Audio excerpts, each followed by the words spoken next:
నమస్కారం ఘంటారావానికి స్వాగతం. ముందుగా ప్రధానాంశాలు. జైలులో చంద్రబాబు ప్రాణాలకు ముప్పు ఉందన్న కుటుంబ సభ్యులు. స్టెరాయిడ్లు ఇచ్చేందుకు ప్రయత్నిస్తున్నారని లోకేష్ అనుమానాలు.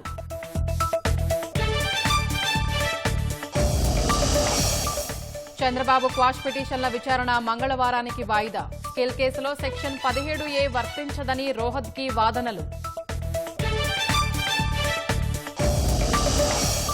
అంగళ్లు కేసులో చంద్రబాబుకు ఊరట. ముందస్తు బెయిల్ మంజూరు చేసిన హైకోర్టు.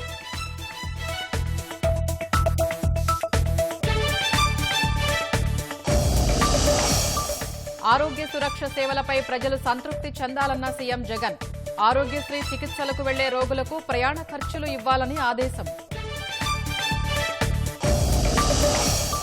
గాజాపై భూతల దాడులకు సిద్దమైన ఇజ్రాయెల్. ఉత్తర భాగంలోని 11 లక్షల మంది ఖాళీ చేయాలని హుకుం.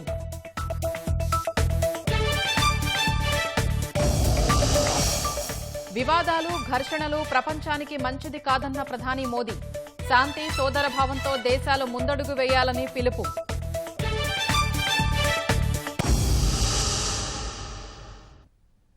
రాజమహేంద్రవరం కారాగారంలో చంద్రబాబు ప్రాణాలకు ముప్పు పొంచి ఉందని కుటుంబ సభ్యులు ఆందోళన వ్యక్తం చేశారు. స్టెరాయిడ్లు ఇచ్చేలా ప్రభుత్వం కుట్రలు చేస్తోందని ఆరోపించారు. చంద్రబాబుకు అత్యవసర వైద్యం అందించడంలో ప్రభుత్వం విఫలమైందని, మెరుగైన వైద్య సేవలు అందించాలని డిమాండ్ చేశారు.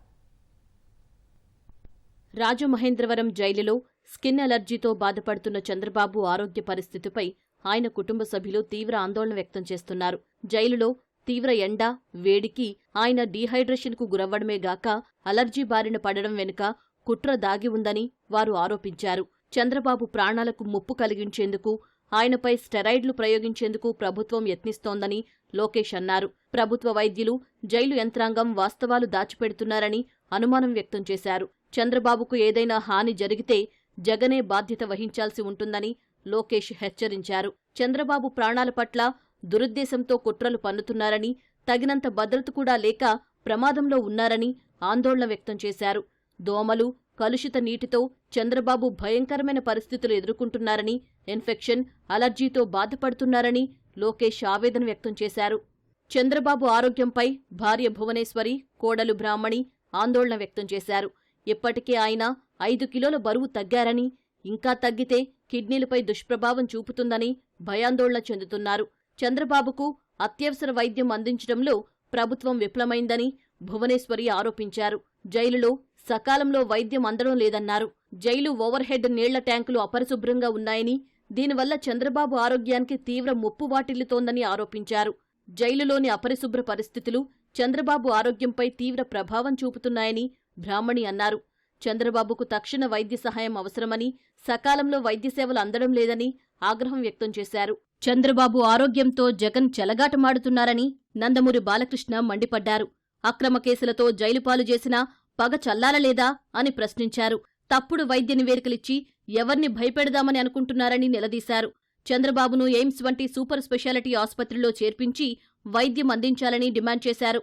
జైలులో చంద్రబాబును ఎన్ని ఇబ్బందులు సృష్టించినా ఆయన మనోధైర్యాన్ని దెబ్బతీయలేరని భరత్ స్పష్టం చేశారు. ఆయన ఆరోగ్యం ఇవాళ వాతావరణంలో వేడిగా ఉండడం వల్ల స్కిన్ అలర్జీ రావడం, 5 కేజీలు తగ్గిపోవడం, డిహైడ్రేషన్ వల్ల బాడీ సఫర్ అవ్వడం అనేది మా అందరికీ చాలా బాధ కలుగజేస్తుంది మొదటిగా.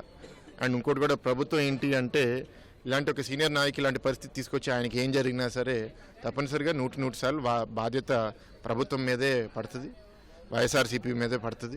ఇప్పుడు వాళ్ళ వైపు వాళ్ళ పార్టీ మెంబర్స్ మాట్లాడుతున్నారు, చట్టం అందరికీ ఒకటే సమానం అని. ఒకటే సమానం అంటే మీ నాయకులందరినీ జైల్లో పెట్టేసేయండి. మీరు ఎందుకు ఆన్సరింగ్కి వెళ్లకుండా బెయిల్ కోసం ఎందుకు తప్పించుకుంటున్నారు? ఎందుకు డ్రామాలు చేస్తున్నారు? చట్టం అందరికీ సమానమే. మీ అందరికీ సమానంగా చేస్తే మేము ఒప్పుకుంటాం. చంద్రబాబు ఆరోగ్యం విషయంలో జైలు అధికారులు వాస్తవాలు దాస్తున్నారని తెలుగుదేశం నేతలు ఆరోపించారు. ఆరోగ్య పరీక్షలకు చంద్రబాబు వ్యక్తిగత వైద్యులను జైల్లోకి అనుమతించాలని డిమాండ్ చేశారు. చంద్రబాబు ఆరోగ్య పరిస్థితిపై తెలుగుదేశం కేంద్ర కార్యాలయం ఎన్టీఆర్ భవన్లో నేతలు అత్యవసరంగా సమావేశమై చర్చించారు. చంద్రబాబుకు జైల్లో సరైన వసతులు కల్పించలేదని నేతలు ఆరోపించారు. అందుకే చంద్రబాబు అనారోగ్యానికి గురయ్యారని ఆగ్రహం వ్యక్తం చేశారు. చంద్రబాబును పరీక్షించిన వైద్యులపై ఒత్తిడి తెస్తున్నారని అన్నారు. ఆయనకి ఎటువంటి సదుపాయాలు సమకూర్చడం లేదు అని మేము చెప్పినప్పటికీ కూడా ఈ ప్రభుత్వం పట్టించుకోలేదు. దాని పర్యవసానం నిన్నటికి చంద్రబాబు నాయుడు గారి యొక్క ఆరోగ్య పరిస్థితి తీవ్రమైనటువంటి ఆందోళనకరంగా తయారైంది. డీహైడ్రేషన్ వల్ల, అదేవిధంగా చర్మానికి సంబంధించినటువంటి ఎలర్జీ వల్ల ఈ రెండు ఈ రోజు చాలా ప్రమాదకరంగా తయారయ్యాయి. 5 కేజీలు తగ్గారు. దీనివల్ల ఆర్గాన్స్ అన్ని దెబ్బతింటాయి. మేము పేపర్ మీద రాసి ఇస్తామని డాక్టర్ల బృందం చెప్తే మీరు ఏది పేపర్ మీద పెట్టడానికి వీలు లేదు. ఈ ప్రభుత్వం డాక్టర్ల పీక మీద కత్తి పెట్టి వాస్తవాలన్నీ కూడా బయటికి తెలియకుండా ఆయన ప్రాణానికి హాని తలపెడుతున్నారు. ఎవరైనా సరే డాక్టర్లు మందులు రాసేటప్పుడు చంద్రబాబు నాయుడు గారు డాక్టర్లకు సంప్రదించాలి. ఏ మందులు వాడితే బాడీకి సరిపోతుంది. ఇటువంటి విషయాలన్నీ కూడా మర్చిపోయి స్టెరాయిడ్స్ ఇచ్చి, సంబంధం లేనటువంటి మందులు ఇచ్చి చంద్రబాబు నాయుడు ప్రాణానికి హాని తలపెట్టాలని ఒక కుట్ర ఈ రాష్ట్రంలో జరుగుతుంది. చంద్రబాబుకు సరైన వైద్యం అందించాలంటూ రాజమహేంద్రవరంలో తెలుగుదేశం చేపట్టిన జైల్ భరో కార్యక్రమం ఉద్రిక్తతలకు దారితీసింది. తెలుగుదేశం కార్యాలయం నుంచి ర్యాలీగా వెళ్తున్న శ్రేణులను పోలీసులు అడ్డుకున్నారు. చంద్రబాబుపై ప్రభుత్వం కక్షపూరిత ధోరణితో వ్యవహరిస్తోందంటూ కార్యకర్తలు రోడ్డుపైనే బైఠాయించి నిరసన తెలిపారు. ఆయనకున్న ఇబ్బందిని అంతా కూడా చెక్ చేసింది ఒక డాక్టర్. ఆ డాక్టరే మీడియా ముందుకు వచ్చి ఈ మెడిసిన్ ఇస్తున్నాం, ఈ మెడిసిన్ కి మెడికల్ కాంబినేషన్ ఉంది కాబట్టి బాబు గారికి మెడిసిన్ పడతాది, ఇవన్నీ చెక్ చేసాం, బ్లడ్ టెస్ట్ చేసాం, ఇవన్నీ అనేది వాళ్ళు చెప్పాలి గానీ డిప్యూటీ సూపరింటెండెంట్ గారు హెల్త్ బులెటిన్ రిలీజ్ చేయడం ఏంటంటే ఏంటి చోద్యం. చంద్రబాబు నాయుడు గారి పట్ల ఒక కాన్స్పిరసీ నడుస్తా ఉంది జైల్లో. ఆయనకు వచ్చిన ఎలర్జీ స్వతహాగా వచ్చిందని మాత్రం మేము అనుకుంటలేదు. ఆయన ఉంటున్న బ్లాక్ లోని కూడా ట్యాంక్ క్లీన్ చేశారో లేదో కూడా తెలియదు. వాటర్ నిండిన తర్వాత వాటర్ ఇంకేదైనా కలుపుతున్నారు అనే అనుమానాలు కూడా మాలో ఉన్నాయి. ఇప్పటికైనా ఒక సూపర్ స్పెషాలిటీ హాస్పిటల్ షిఫ్ట్ చేసి ఆయనకి మెరుగైన వైద్యం అందించండి, లేకపోతే దానికి మూల్యం చెల్లించుకుంటాది ఈ ప్రభుత్వం. చంద్రబాబు అనారోగ్యానికి ముఖ్యమంత్రి బాధ్యత వహించాలంటూ తెదేపా నేతలు బుద్దా వెంకన్న, పిల్లి మాణిక్యరావు తాడేపల్లిలోని జగన్ ఇంటి ముట్టడికి యత్నించడం ఉద్రిక్తతకు దారితీసింది. సీఎం నివాస సమీపంలో నేతలను పోలీసులు అడ్డుకున్నారు. చంద్రబాబు ఆరోగ్య పరిస్థితిపై సీఎంకు వినతిపత్రం ఇస్తామంటూ పోలీసులతో బుద్దా వెంకన్న వాగ్వాదానికి దిగారు. ఈ క్రమంలో నేతలను అదుపులోకి తీసుకుని దుగ్గిరాల పోలీసులు స్టేషన్కు తరలించారు. ఆయన చాలా ప్రమాదంలో ఉన్నారు. అది జగన్మోహన్ రెడ్డి గారికి చెప్పి ఆయనకి ఒక ముఖ్యమంత్రిగా, ఒక మాజీ ముఖ్యమంత్రికి తీసి మంచి వైద్యం చేయించాలని మీ జగన్మోహన్ రెడ్డి గారిని రిక్వెస్ట్ చేయడం. ఒక సామాన్యుడిగా, ఒక సామాన్య పౌరుడిగా ఇది రాజకీయం కాదు. చంద్రబాబు నాయుడు గారు ఆరోగ్యం బాగలేదు సార్. సీఏ గారు చంద్రబాబుకు రాజమహేంద్రవరం జైలులో కావాల్సిన అన్ని వైద్య సదుపాయాలు కల్పించామని జైళ్ల శాఖ డీఐజీ రవికిరణ్ చెప్పారు. ప్రత్యేక సిబ్బందితో ఎప్పటికప్పుడు వైద్య పరీక్షలు చేయిస్తున్నట్లు చెప్పారు. రోజుకు 3 times సార్ వైటల్స్ చెక్ చేస్తున్నారు. సో ఆయన హెల్త్ వైజ్ మేము అన్ని ప్రికాషన్స్ తీసుకుంటున్నాము. సో సార్ వచ్చినప్పుడు మాకు వచ్చిన ఎన్హెచ్ఆర్సీ షీట్స్ ప్రకారం he was around 66 kgs of weight అండి. నిన్న వెయిట్ చూసినప్పుడు హీ వాజ్ అరౌండ్ 67 kgs అండి. ఇప్పుడు సోషల్ మీడియాలో వస్తున్నట్లు డ్రాస్టిక్గా వెయిట్ తగ్గిపోయినారు అనేది దాంట్లో వాస్తవం ఎటువంటిది లేదు. So we are continuously monitoring his health issues అండి. తర్వాత ఒక 2 days బ్యాక్ సార్ డీహైడ్రేషన్ అని కంప్లైంట్స్ చేయడం జరిగింది. వెంటనే సార్కు ఓఆర్ఎస్ ఇవ్వడం జరిగింది. లిక్విడ్ ఇంటేక్ కూడా ఎక్కువ చేయమని చెప్పి మా డాక్టర్ సజెషన్ చేశారు. సో మేము ఆయన ఎన్ని వాటర్ బాటిల్స్ తాగుతున్నారు అనేది కూడా మేము లెక్క పెట్టుకుంటున్నాం. So that sufficient intake of water ఉంది అని మేము అది చెక్ చేసుకుంటున్నాము. సో 2 days బ్యాక్ కొద్దిగా బాడీ పైన ర్యాషెస్ ఎక్కువ అవుతున్నాయి అని చెప్పి కంప్లైంట్ చేయడం జరిగింది. We have already given him some medication ఇచ్చారు. అంటే మా దగ్గర ఉన్న medical officer she MD dermatologist. సో బయట భయపడుతున్నట్లు అంత సీరియస్గా ఏమీ లేదు. Is hale and healthy. Chandrababu ఆరోగ్యంపై మంత్రి మేరుగ నాగార్జున వ్యంగ్యంగా స్పందించారు. జైలులో మందులు వేసుకుంటే సరిపోతుందని నిర్లక్ష్యంగా జవాబిచ్చారు. విజయవాడ స్వరాజ్ మైదాన్లో అంబేద్కర్ విగ్రహ నిర్మాణ పనుల్ని డిప్యూటీ సీఎం కొట్టు సత్యనారాయణతో కలిసి పరిశీలించారు. త్వరలోనే విగ్రహాన్ని ఆవిష్కరిస్తామని మేరుగ నాగార్జున చెప్పారు. వాళ్ళు మొదటి నుంచి ఆరోపిస్తున్నారుగా, అడుగుతున్నారుగా. ఇప్పుడు ఎవరికైనా అనారోగ్యం అయింది, స్కిన్ ప్రాబ్లం ఉంది, దానికి అనారోగ్యం వస్తూ ఉంటుంది. డాక్టర్తో చూపించుకుంటున్నారు, సరి చేసుకుంటారు. నాకు జలుబు చేసింది, టాబ్లెట్ వేసుకుంటేనే కదా పోయేది. దాన్ని పెద్ద వింతలాగా చూపించాలి. ఆయన ఏం జరుగుతుందో ఆయన ఆరోగ్యం అన్ని సరి చేసుకుంటారు. దాని గురించి మీరు ఆలోచిందే మనం ఆలోచించేది ఏముంది. దానికోసం ఆలోచన డాక్టర్లు చూస్తున్నారు. చంద్రబాబుకు నిపుణులతో వైద్యం చేయించేలా చూడాలని తెలుగుదేశం ఎంపీ కనకమేడల రవీంద్రకుమార్ ప్రధాని మోదీకి లేఖ రాశారు. జ్యుడిషియల్ కస్టడీలో ఉన్న చంద్రబాబు ఆరోగ్యంపై అనుమానాల రీత్యా జోక్యం చేసుకోవాలని కోరారు. ప్రస్తుత ప్రభుత్వ రాజకీయ ప్రతీకార చర్యలు తీవ్ర ఆందోళనకు గురి చేస్తున్నాయని లేఖలో పేర్కొన్నారు. రాజకీయము అతీతంగా ప్రజాస్వామ్య స్ఫూర్తితో చంద్రబాబు గౌరవం, హక్కులు కాపాడటం అత్యవసరమని కనకమేడల అన్నారు. ఇదే సమయంలో చంద్రబాబు ఆరోగ్యంపై సజ్జల రామకృష్ణారెడ్డి హేళనగా మాట్లాడటం తగదని కనకమేడల తప్పుపట్టారు. ప్రభుత్వ సలహాదారు సకల శాఖ మంత్రులు సజ్జల రామకృష్ణారెడ్డి గారు వెటకారంతో హేళన చేస్తున్నారు. అది ఆయన సంస్కారం అనుకుంటా. డాక్టర్లు వచ్చి వైద్య పరీక్షలు చేస్తారు. ఇదేమన్నా అత్తారిల్లా ఏసీలు పెట్టడానికి అని వెటకారంగా మాట్లాడతాడు. జీవించటం అనేటటువంటిది జైల్లోనో జైలు బయట అనేటటువంటిది రాజ్యాంగం కల్పించినటువంటి ప్రాథమిక హక్కు. జైల్లో ఆరోగ్యం బాగోకపోతే ఎందుకు చేస్తున్నారు? ఎక్కడ పెడుతున్నారు? తీసుకెళ్ళి అత్తారింట్లో పెట్టట్లా, హాస్పిటల్లో పెడుతున్నారు. మనిషికి విలాసవంతమైన జీవితం కావాలని కాదు, సాధారణ జీవితం నెలకొల్పడానికి అవసరమైనటువంటి సదుపాయాలు కల్పించాలని. ఆ మాత్రం ఇంగిత జ్ఞానం లేని వాళ్ళు కూడా ఇవాళ ప్రభుత్వాల మీద కూర్చుని ప్రభుత్వం తరఫున స్టేట్మెంట్లు ఇస్తున్నారు. చంద్రబాబు ఆరోగ్యం బాగాలేదన్న సమాచారం ఆందోళన కలిగిస్తోందంటూ నరసాపురం ఎంపీ రఘురామకృష్ణరాజు గవర్నర్ అబ్దుల్ నజీర్కు లేఖ రాశారు. డీహైడ్రేషన్, అలర్జీ సమస్యలతో చంద్రబాబు బాధపడుతున్నారని లేఖలో పేర్కొన్నారు. చంద్రబాబు ఆరోగ్యాన్ని దెబ్బతీసేలా ప్రయత్నాలు చేస్తున్నారని, హానికర స్టెరాయిడ్లు ఇస్తున్నట్లు సమాచారం వస్తోందని రఘురామ అన్నారు. చంద్రబాబు ఆరోగ్య పరిస్థితిపై దృష్టి సారించి తక్షణమే ఆయనకు సూపర్ స్పెషాలిటీ ఆసుపత్రిలో వైద్యం అందించాలని రఘురామ కోరారు. చంద్రబాబు ఆరోగ్యంపై ఆందోళన వ్యక్తం చేస్తూ లోకేష్ చేసిన ట్వీట్ బాధ కలిగించిందని తెలంగాణ ఐటీ శాఖ మంత్రి కేటీఆర్ అన్నారు. ఒక కుమారుడిగా తండ్రి ఆరోగ్యంపై ఆందోళన ఎలా ఉంటుందో తనకు తెలుసని వ్యాఖ్యానించారు. కేసీఆర్ నిరాహార దీక్ష సమయంలో తనకు ఆందోళన కలిగిందని తెలిపారు. మహానగరం ప్రశాంతంగా ఉండాలనే ఉద్దేశంతోనే హైదరాబాద్లో ఆందోళనలు వద్దంటున్నామని వివరించారు.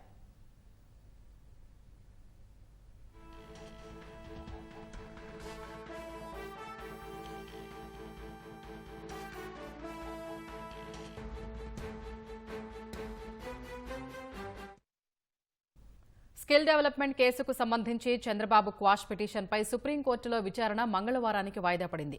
జస్టిస్ అనిరుద్ధ బోస్, జస్టిస్ బేలాయం త్రివేది ధర్మాసనం ఈ కేసు విచారణ చేపట్టగా చంద్రబాబు తరపున లూథ్రా, ప్రభుత్వం తరపున ముకుల్ రోహత్కి వాదనలు వినిపించారు. సెక్షన్ 17A కేంద్రంగా వాదనలు కొనసాగాయి. స్కిల్ డెవలప్మెంట్ కేసులో చంద్రబాబు దాఖలు చేసిన క్వాష్ పిటిషన్పై సుప్రీంకోర్టులో సుదీర్ఘ వాదనలు కొనసాగాయి. తొలుత స్కిల్ కేసు విచారణకు ఫైబర్నెట్ కేసుతో సంబంధం ఉందని చంద్రబాబు తరపు న్యాయవాది లూథ్రా ప్రస్తావించారు. మరో కేసులో చంద్రబాబును ఈ నెల 16న ప్రవేశపెట్టేందుకు వారెంట్ తీసుకున్నారన్నారు. కేసులపై కేసులు పెట్టి మమ్మల్ని సర్కస్ ఆడిస్తున్నారంటూ లూథ్రా వ్యాఖ్యానించారు.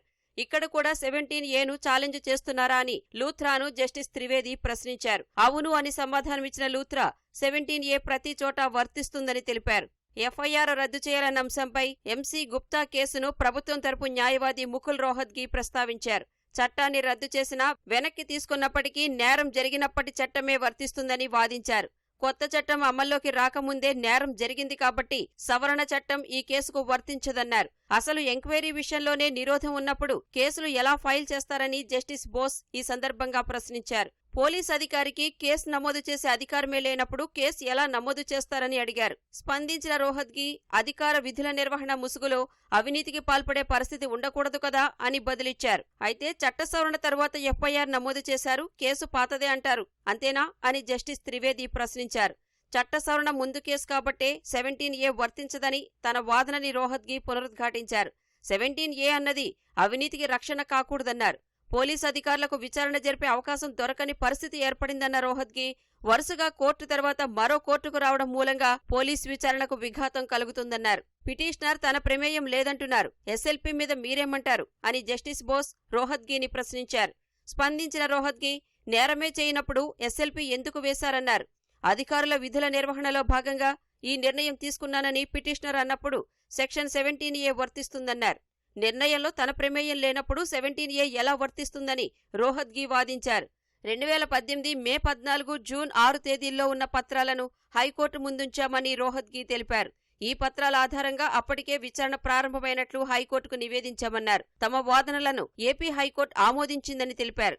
ఈ కేసులో ఒక అజ్ఞాత వేగు ద్వారా ప్రభుత్వానికి సమాచారం వచ్చిందన్న రోహత్గి దాని ఆధారంగా విచారణ ఆరంభమైందన్నారు. హైకోర్టులో దాఖలు చేసిన కౌంటర్ అఫిడవిట్ను సుప్రీంకోర్టు ముందుంచారు. ప్రభుత్వ విభాగాల సూచనలను పక్కన పెట్టే డిజైన్ టెక్ కంపెనీకి నిధులు మంజూరు చేశారన్న రోహత్గి ఆ కంపెనీకి ఇచ్చిన నిధులను డొల్ల కంపెనీల ద్వారా సొంత మనుషులకు వచ్చేలా అప్పటి సీఎం వ్యవహరించారన్నారు. డిజైన్ టెక్ ఇచ్చిన నిధుల నుంచి మొత్తం సొమ్ము కానీ కొంత మొత్తం కానీ డొల్ల కంపెనీల ద్వారా చంద్రబాబుకు చేరిందన్నారు. ఈ మొత్తమంతా నగదు రూపంలో 2-3 కంపెనీలకు చెల్లించినట్లు ఆరోపణలు ఉన్నాయన్న రోహత్గి ఇంత పెద్ద మొత్తంలో నగదు చెల్లింపులు జరిగినట్లు ఆరోపణలు ఉన్నందునే దీనిని 17A కింద పరిగణించకూడదన్నారు. ముకుల్ రోహత్గి వాదనల అనంతరం చంద్రబాబు క్వాష్ పిటిషన్పై సుప్రీంకోర్టులో విచారణ మంగళవారానికి వాయిదా పడింది. మంగళవారం మధ్యాహ్నం 2 గంటలకు సుప్రీంకోర్టులో తిరిగి విచారణ జరగనుంది. ఫైబర్ నెట్ కేసులో చంద్రబాబు ముందస్తు బెయిల్ పిటిషన్పై విచారణను సుప్రీంకోర్టు మంగళవారానికి వాయిదా వేసింది. ఫైబర్ నెట్ కేసులోనూ 17A నిబంధనలు పరిగణనలోకి తీసుకోలేదని చంద్రబాబు తరపు న్యాయవాది లూథ్రా వాదించారు. ఫైబర్ నెట్ కేసులో ఇప్పటికే 3కి ముందస్తు బెయిల్, 2కి రెగ్యులర్ బెయిల్ వచ్చిందని కోర్టు దృష్టికి తీసుకెళ్లారు. ఈ నేపథ్యంలో తమ క్లయింట్కు బెయిల్ ఎందుకు ఇవ్వరని లూథ్రా ప్రశ్నించారు. అయితే స్కిల్ కేసులో ప్రస్తావించిన 17A ప్రస్తావన ఫైబర్ నెట్ కేసులోనూ ఉందని జస్టిస్ అనిరుద్ధ బోస్ అన్నారు. 17A ఇంకా వాదనలు పూర్తి కానందున ఫైబర్ నెట్ కేసులో ఆదేశాలు ఇవ్వలేమని తెలిపారు. అయితే కేసును మంగళవారానికి వాయిదా వేయటం వల్ల ప్రయోజనం లేదని చంద్రబాబు తరపు న్యాయవాది లూథ్రా వాదించారు. చంద్రబాబును సోమవారం స్వయంగా హాజరుపరచాలని విజయవాడలోని ఏసీబీ కోర్టు ఆదేశాలిచ్చిందని లూథ్రా పేర్కొన్నారు. సోమవారం హాజరుపరిచాక ముందస్తు బెయిల్ అన్న పదమే నిరర్థకమన్నారు. ఈ దశలో జోక్యం చేసుకున్న న్యాయమూర్తి ఆదేశాలు ఇవ్వడం లేదు కానీ సోమవారం వరకు అరెస్టు చేయొద్దని చెప్పాలని ప్రభుత్వ న్యాయవాది రోహత్గికి జస్టిస్ బోస్ సూచించారు. అయితే ఏసీబీ కోర్టులో ఫైబర్ నెట్ కేసును బుధవారానికి వాయిదా వేయాలని సమాచారం ఇస్తామని రోహత్గి సుప్రీం ధర్మాసనానికి తెలిపారు. ఏదైనా ఇంటరిమ్ ఆర్డర్ ఇవ్వాలని అడిగినప్పుడు మరి ప్రభుత్వం తరఫున న్యాయవాదులు ఏంటంటే సోమవారం నాడు ఏసీబీ చెప్పినటువంటి పీటీ వారెంట్ ప్రకారం అరెస్ట్ చేసి ప్రొడ్యూస్ చేయొద్దు అని మేము చెప్తాం అని అన్ని కేసులు మళ్ళీ మంగళవారం ఉందామని చెప్పారు. కాబట్టి చంద్రబాబు నాయుడు గారిని సోమవారం ఏసీబీ కోర్టులో ప్రొడ్యూస్ చేయాల్సిన అవసరం రాదు. వాళ్ళే సుప్రీంకోర్టు ముందు అండర్టేకింగ్ ఇచ్చారు కాబట్టి అరెస్ట్ చేసి తీసుకురావటం అనేటువంటిది ఈ ఏసీబీ కోర్టు కూడా సుప్రీంకోర్టులో చెప్పినటువంటి విషయాన్ని చెప్తారు. మంగళవారం జరిగే దాంట్లో 17 మొత్తం కేసుకు సంబంధించి పెద్ద తీర్పు రాకపోయినా యాంటిసిపేటరీ బెయిల్కి సంబంధించి ఒక తీర్పు వచ్చేటువంటి అవకాశం ఉన్నది. అంగళ్లు ఘటనకు సంబంధించి తెలుగుదేశం అధినేత చంద్రబాబుకు హైకోర్టులో ఊరట లభించింది. చంద్రబాబుకు ముందస్తు బెయిల్ మంజూరు చేస్తూ హైకోర్టు ఉత్తర్వులు జారీ చేసింది. ₹1,00,000 పూచీకత్తు 2 బాండ్లు సమర్పించాలని ఆదేశించింది.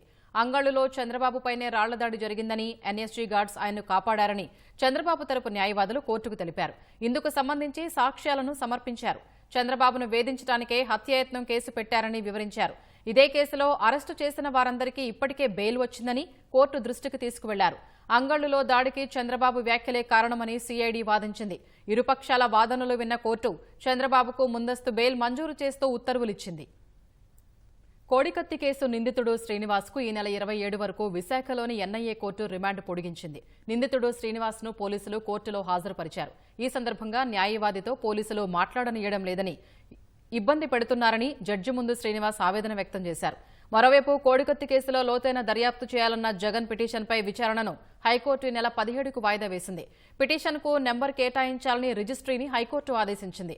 కోర్టుకు రాకుండా తప్పించుకుని తిరుగుతున్న జగన్ సంగతి హైకోర్టులోనే తేల్చుకుంటామని శ్రీనివాసరావు తరపు న్యాయవాది సలీం హెచ్చరించారు. జగన్మోహన్ రెడ్డికి లబ్బి డ్యామేజ్ అవుతుందో కాబోయే ఎలక్షన్లో అతనికి డ్యామేజ్ వస్తుంది, అప్పుడు అబద్ధం చెప్పింది నిజం తెలుస్తుందని అక్కడ విజయవాడ నుంచి ఆయన ఎన్ఐ కూడా విశాఖపట్నం తరలించారు. విశాఖపట్నం వచ్చిన తర్వాత కూడా 2 months నుంచి ఇదే డ్రామా చేస్తున్నారు. 2 monthsలో క్లోజ్ అయ్యే కేసుకి 80% ప్రొసీడింగ్ కంప్లీట్ అయింది. కానీ మళ్ళీ ఆయన ఇలా పిటిషన్ చేసి జగన్మోహన్ రెడ్డి భయపడి కోర్టుకి రావటం లేదు, అతను చట్టా పిట్ట అంతా బండారం బయటపడుతుందని జగన్మోహన్ రెడ్డి మరీ ఫర్దర్ ఏం చేశారంటే హైకోర్టుకి వెళ్ళి పిటిషన్ వేశారు. 474 CRPC జై భీమ్ అని సినిమా చూసారు కదా సూర్యాది, హైకోర్టులోనే ట్రయల్ చేద్దాం. అక్కడ కూడా ఒక దళితులు విక్టిము, ఇక్కడ కూడా దళితు విక్టిము, దళితులకు న్యాయం చేసే వారికి నేను పోరాడుతున్నాను. అది ఈ కేసులో అక్కడ ఇక్కడ నేను తెలుస్తాను, ఇది హైకోర్టులోనే చేస్తాను. ఎన్ఐ కూడా వైసీపీ కార్యకర్తగా లేకుంటే వార్డు వాలంటీర్గా పనిచేస్తున్నారు అని నేను కోర్టుకి కూడా చెప్పాను.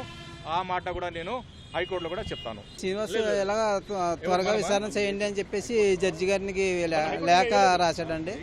దాని గురించి జడ్జి గారు అదే చేద్దామని అన్నాడు. కేవలం ఏంటంటే ఎస్కాట్ కూడా ప్రవర్తన తీరు బాగోలేదు. మా లాయర్ గారితో ఒక క్షణం మాట్లాడుతున్నాయన్నా సరే మా తమ్ముని ఈడ్చుకుంటూ వెళ్ళిపోయారు. అదే బాధాకరంగా ఉంది. ముఖ్యమంత్రి హోదాలో ఉండి ఒక పేద దళిత కుటుంబంలో పెరిగిన కుర్రోడిని ఇలా ఇబ్బంది పెడుతున్నారంటే ఆయన చాలా బాధాకరం. జగనన్న ఆరోగ్య సురక్ష కార్యక్రమాన్ని అత్యంత ప్రతిష్టాత్మకంగా నిర్వహించాలని ముఖ్యమంత్రి జగన్ అధికారులను ఆదేశించారు. వైద్య ఆరోగ్య శాఖ అధికారులతో సమీక్ష నిర్వహించిన సీఎం జగనన్న ఆరోగ్య సురక్షతో రోగులు పూర్తి స్థాయిలో సంతృప్తి చెందేలా చర్యలు తీసుకోవాలన్నారు. కలెక్టర్లకు దీనిపై ఆదేశాలు, మరిన్ని నిధులు ఇవ్వాలని తెలిపారు. దీర్ఘకాలిక వ్యాధులతో బాధపడుతున్న పాత పేషెంట్ల విషయంలో ప్రత్యేక శ్రద్ధ వహించాలన్నారు. విలేజ్ క్లినిక్, ఫ్యామిలీ డాక్టర్ కాన్సెప్ట్లతో దీన్ని అనుసంధానించాలని ఆదేశించారు. ఇకపై ఆరోగ్యశ్రీ చికిత్సల కోసం వెళ్లే రోగులకు ప్రయాణ ఛార్జీలు ఇవ్వాలని తెలిపారు. ప్రకాశం జిల్లాలో కూడా కిడ్నీ రీసెర్చ్ సెంటర్ ఏర్పాటుకు చర్యలు తీసుకోవాలని సీఎం ఆదేశించారు. పోలీస్ రిక్రూట్మెంట్ బోర్డు రేపు ఎల్లుండి నిర్వహించే ఎస్ఐ పరీక్షలపై హైకోర్టు కీలక తీర్పు వెల్లడించింది. అర్హత ఉన్న ప్రతి అభ్యర్థిని పరీక్షకు అనుమతించాలని ఆదేశాలిచ్చింది. అర్హులైన ప్రతి అభ్యర్థికి సమాచారం ఇవ్వాలని స్పష్టం చేసింది. ప్రక్రియ మొత్తం 3 రోజుల్లో పూర్తి చేయాలని ఆదేశాలిచ్చింది. ఎత్తు కొలిచే పరికరాల తప్పిదంతో విద్యార్థులు అర్హత కోల్పోవడంపై హైకోర్టు అభ్యంతరం వ్యక్తం చేసింది. 2019లో అర్హులైన అభ్యర్థులు 2023లో ఎలా అనర్హతకు గురవుతారని హైకోర్టు ప్రశ్నించింది. అర్హత ఉన్నా అనర్హతకు గురి చేశారని కొందరు అభ్యర్థులు పిటిషన్ దాఖలు చేయగా వారి తరఫున న్యాయవాది జడ శ్రవణ్ కుమార్ హైకోర్టులో వాదనలు వినిపించారు. అనర్హతకు గురైన అభ్యర్థులకు మళ్లీ పరీక్ష నిర్వహించాలని హైకోర్టు ఆదేశాలు జారీ చేసింది. అనర్హతకు గురైన వారిని శరీర దారుఢ్య పరీక్షలకు అనుమతించాలంది. ఎలక్ట్రానిక్ యంత్రంతో కాకుండా మాన్యువల్గా పరీక్షలు నిర్వహించాలని ఆదేశాలిచ్చింది. గాజా స్ట్రిప్పై భూతల దాడులకు దిగేందుకు ఇజ్రాయెల్ సిద్దమవుతోంది. 24 గంటల్లోగా ఉత్తర గాజాను ఖాళీ చేసి వెళ్లిపోవాలని అక్కడ ఉన్న 11 లక్షల మందిని ఇజ్రాయెల్ సైన్యం ఆదేశించింది. అయితే అది సాధ్యం కాదన్న ఐక్యరాజ్య సమితి అలా చేస్తే వినాశకరమైన మానవతా సంక్షోభం తలెత్తుతుందని హెచ్చరించింది. 24 గంటల గడువు ముగిసిన తర్వాత ఇజ్రాయెల్ భూతల దాడికి దిగితే భారీగా ప్రాణనష్టం సంభవించే అవకాశం ఉంది. ఇప్పటికే ఇజ్రాయెల్ వైమానిక దాడులతో గాజాలో 1500 మందికి పైగా ప్రాణాలు కోల్పోయారు. గాజా స్ట్రిప్ ను అష్టదిగ్బంధనం చేసి వైమానిక దాడులతో విరుచుకుపడుతున్న ఇజ్రాయెల్ భూతల దాడులకు కూడా సిద్దమవుతోంది. తమ దేశంపై దాడికి దిగిన హమాస్ మిలిటెంట్ సంస్థలో ఏ ఒక్కరిని వదిలిపెట్టబోమన్న ఇజ్రాయెల్ ఇప్పటికే భారీ సంఖ్యలో సరిహద్దుల్లో యుద్ధ ట్యాంకులు, సైనికులను మోహరించింది. గాజా స్ట్రిప్ లో దాదాపు 23 లక్షల మంది ఉండగా 24 గంటల్లోగా ఉత్తర గాజాలో ఉన్న 11 లక్షల మంది ప్రజలు ఖాళీ చేయాలని ఇజ్రాయెల్ ఆదేశాలు జారీ చేసింది. గాజాలోకి ప్రవేశించేందుకు ఇజ్రాయెల్ సైన్యం సిద్దమవుతున్న వేళ ఆ దేశం నుంచి ప్రకటన వచ్చింది. ఈ మేరకు ఐక్యరాజ్య సమితికి కూడా ఇజ్రాయెల్ సమాచారం ఇచ్చింది. అయితే ఉత్తర గాజాలో నివాసముంటున్న 11 లక్షల మంది ఖాళీ చేయడం అసాధ్యమని ఐరాస అధికార ప్రతినిధి స్టెఫాన్ డుజారిక్ వెల్లడించారు. అది వినాశకరమైన మానవతా సంక్షోభానికి దారి తీస్తుందని హెచ్చరించారు. గాజాపై భూతల దాడి చేసేందుకు ఇజ్రాయెల్ ఇప్పటికే అన్ని ఏర్పాట్లు చేసుకుంది. ప్రభుత్వం పచ్చజెండా ఊపగానే గాజా స్ట్రిప్ లో అడుగుపెట్టేందుకు సిద్ధంగా ఉన్నట్లు ఇజ్రాయెల్ సైన్యం ప్రకటించింది. ఏ ఒక్క మిలిటెంట్ ను వదిలిపెట్టబోమని స్పష్టం చేసింది.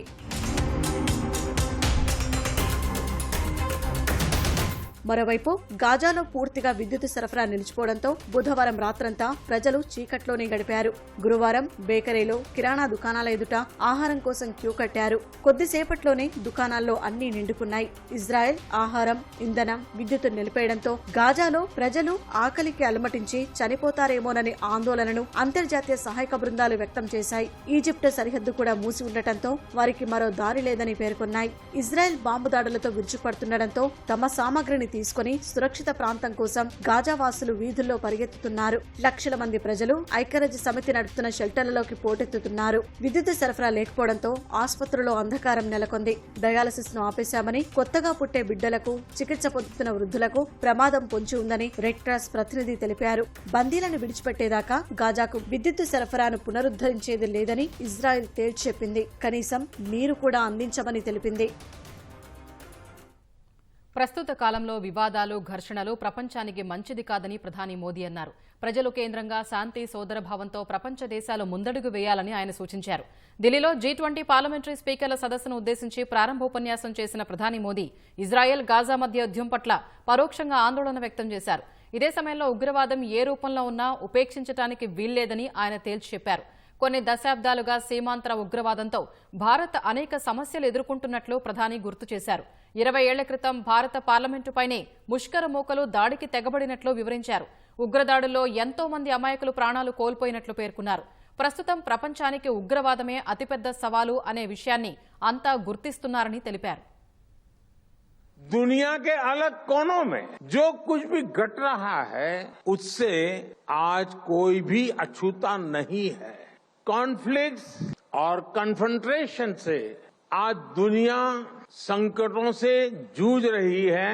मानवता के सामने जो बड़ी चुनौतियां हैं उनका समाधान एक बटी हुई दुनिया नहीं दे सकती. यह शांति और भाईचारे का समय है, साथ मिलकर चलने का समय है. यह सबके विकास और कल्याण का समय है और मानव केंद्रित सोच पर आगे बढ़ना होगा.